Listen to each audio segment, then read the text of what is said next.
Hello friends, आज से हम बिहार एस्टेट पेपर 2 की तैयारी करने जा रहे हैं। आज का हमारा पहला टॉपिक है हिंदी साहित्य का काल विभाजन और नामकरण। तो सबसे पहले हिंदी साहित्य का काल विभाजन का प्रयास गारसा दत्तासी ने किया था और ये एक फ्रेंच विद्वान थे। इन्होंने फ्रेंच भाषा में ही लिखा था, लेकिन उसमें कुछ दोष पाए गए थे जिसके कारण कि उसे प्रमाणित ज़्यादा नहीं माना जाता है।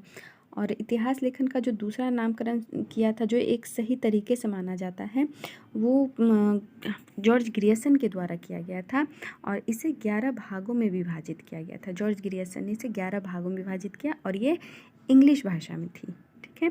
और ये जो 11 भाग थे उसमें पहला था चारण काल और दूसरा था 15वीं शताब्दी का धार्मिक युग और मलिक मोहम्मद जायसी का प्रेम काव्य, ब्रज का कृष्ण काव्य, मुगल दरबार, तुलसीदास, रीति काव्य और 8वें नंबर पे तुलसी के अन्य प्रवृत्ति जो 1600 से 1700 माना जाता है।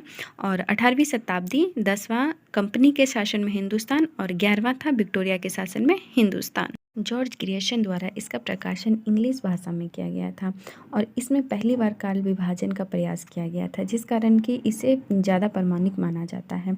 और जो फिर तीसरे नंबर पे आए वो थे मिश्र बंधु। इन्होंने जो विभाजन किया इसे रामचंद्र शुक्ल ने बड़ा कवि वृत्त संग्रह कहा था और ये एग्जाम में पूछा भी जाता है कि रामचंद्र शुक्ल ने बड़ा कवि वृत्त संग्रह किसे कहा था। तो मिश्र बंधु ने जो काल विभाजन किया था उसे। मिश्र बंधुओं ने जो हमारे हिंदी का काल है उसे 5 भागों में बांटा था। पहला है आरंभिक काल। आरंभिक काल को इन्होंने 2 भागों में पूर्व आरंभिक और उत्तर आरंभिक किया था, लेकिन वो इतना इम्पोर्टेंट नहीं है। फिर इन्होंने बांटा माध्यमिक काल, फिर अलंकृत काल। ये पूछा जाता है कि अलंकृत काल किन्होंने कहा था, तो मिश्र बंधु ने रीति काल को अलंकृत काल नाम दिया था। और फिर चौथा इन्होंने दिया था परिवर्तन काल और आधुनिक काल को इन्होंने वर्तमान काल की संज्ञा दी थी।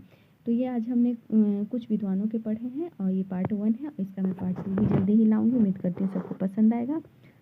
आप इस वीडियो को देखिए, इसका दूसरा पार्ट भी मैं जल्दी ले आऊँगी, आप उससे भी देख लीजिएगा। हम धीरे धीरे करके पूरा सिलेबस स्टेट का पेपर 1 और 2 हिंदी का दोनों हम कंप्लीट कर लेंगे। Thank you.